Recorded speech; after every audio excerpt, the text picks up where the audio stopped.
Minutes of Morning Calm. And today we're looking at one of the more startling passages in terms of Christian New Church theology, and it's part of a biblical commentary talking about, again, as we've noted, this idea of when faith is just a shell and how do we fill it with a heart? How does that start to happen? And it's interesting because Emanuel Swedenborg warns a lot about just getting so concerned about the container that you forget about the contents. You get so worried about the form that something takes, you forget about the substance within, and that will hollow out religion in a hurry when it becomes all about serving these external structures. And it's no longer about the heart of the matter. And it's interesting because so much of church, the external structures, are doctrines. In other words, teachings, concepts. And are those good things to think about? Absolutely. Good things to debate about? Absolutely. Good things to turn over in our head? Absolutely. And what's interesting is when we really go into the doctrine in a deep way, what the container always says, is it always says, pay attention to the contents. Really good doctrine goes back to the substance, goes back to the heart of the matter. And doctrine that doesn't, tends to be rather cruel. It weaponizes religion. It can, all kinds of not so great things can happen out of that. And this is a very famous Swedenborgian passage where he talks about that. In the Christian world, it is doctrine which differentiates churches. The names of these churches grow out of doctrine alone, which would never happen if we considered love for the Lord and charity for our neighbor the chief concern of faith. If we did, these distinctions would simply be differences of opinion on the mysteries of faith. True Christians would leave such issues up to the individuals and the individual's conscience. So what it's saying here is it's saying churches they fell in love with these external structures. And because you had this external structure, in other words, this doctrine, that became these different churches. And that's how churches are known. Churches are divided by and large by the doctrines that they hold. And what the warning is that we've fallen in love with those divisions, and not being able to understand them just as pure differences. And when we come back, if we come back to the heart of the matter, then we can just see them as differences. Out here, they're divisions. In here, they're differences. And there's a world separating those two. And clearly God's providence is all about like this love. Like we all play, folks, in the same game. We just play the game from a little bit of a different perspective. That's all. But it's all going to the same place. An example that I have loved over the years, and I just am wishing I could remember this guy's name. Heard him speak years ago, and he was talking about religion and differences between faith. Reichenbusch was his name, if I'm remembering right. He ran a show on spirituality, or when the internet launched, and he was saying, like, when people come in and he interviews people about their faith, and he's a Christian, but he interviews all kinds of people, he's constantly telling them, like, no, I really want you to give me what your faith thinks.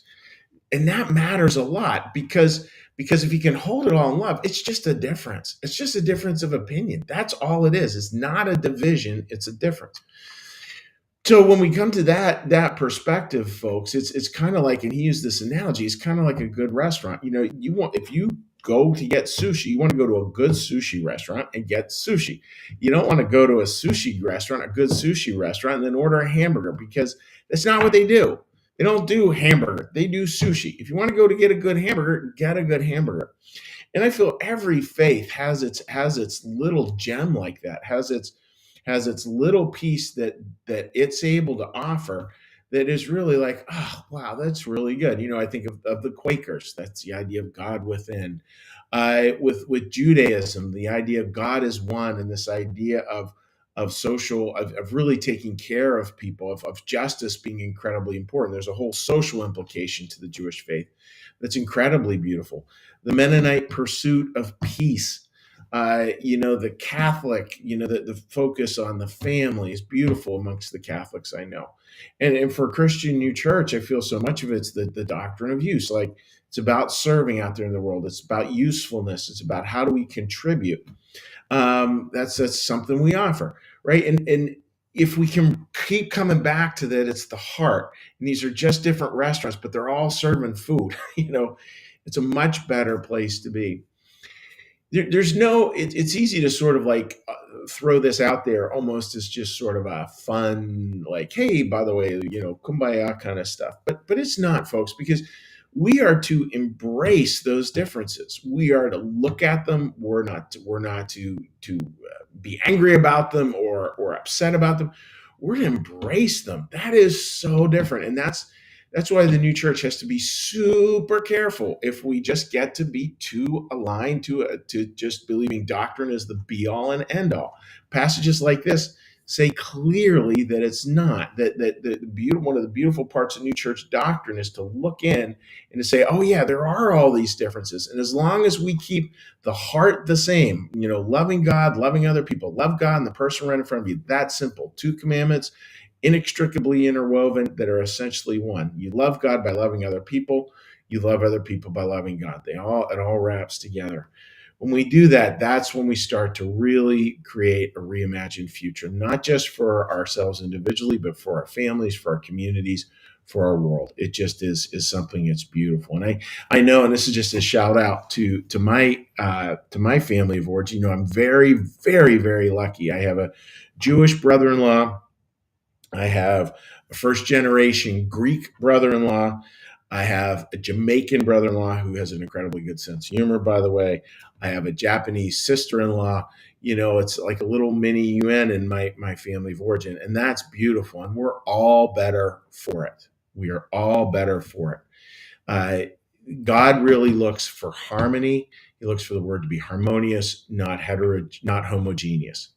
Looking for harmony, not something that's homogeneous. That's a big distinction right there. So, folks, just celebrate the difference. Talk to a friend. Have a spiritual conversation. Don't let it get into division. Appreciate the difference. As long as you keep love of God and love of the other person central, it's going to be fine. It'll just be a beautiful difference you can appreciate. It's like going to a sushi restaurant.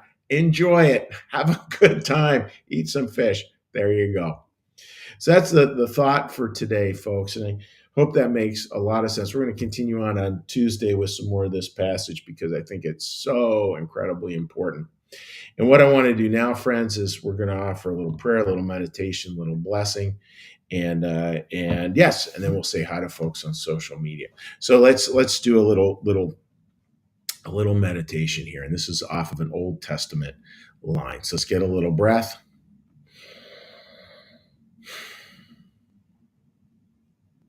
Line of meditation. Be still and know that I am God. Be still and know that I am. Be still and know that I.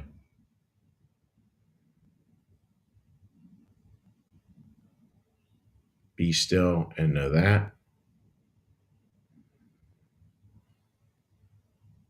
Be still and know.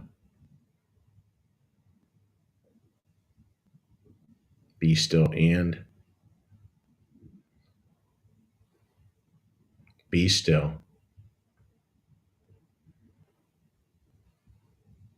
Be.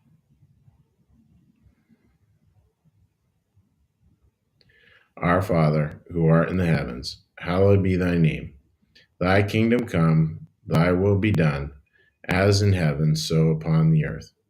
Give us this day our daily bread, and forgive us our debts, as we also forgive our debtors.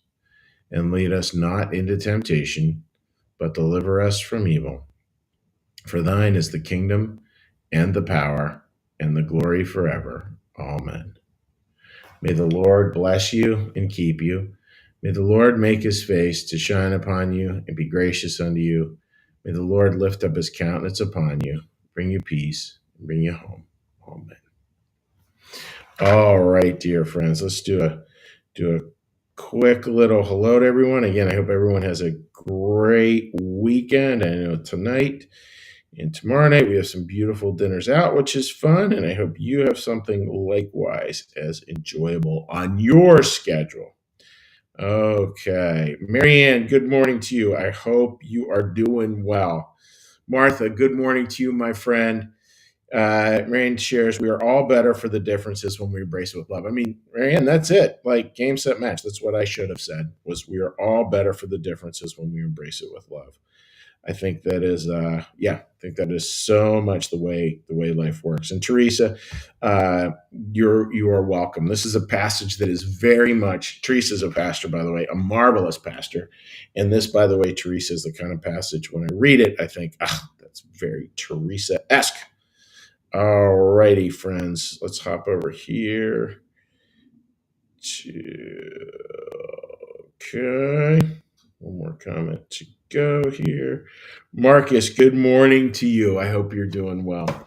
So, friends, God bless. And we'll see you on Sunday. And just a quick reminder, if you had any questions about what happens when we die, we got some great questions in, by the way, yesterday, which were terrific. Some on social media, some in other formats, but that was great. If you have any questions about, what is it happens when I die? This is something I've always wondered about. Feel free to put it in the comment section or to shoot me a note. And I'm wishing you all the very best. Now, just quick final word on the generous support that makes New Church Live possible. Like our content, it's funded by viewers like you. Please consider becoming a sustaining supporter of New Church Live today. Take care, my friends. God bless.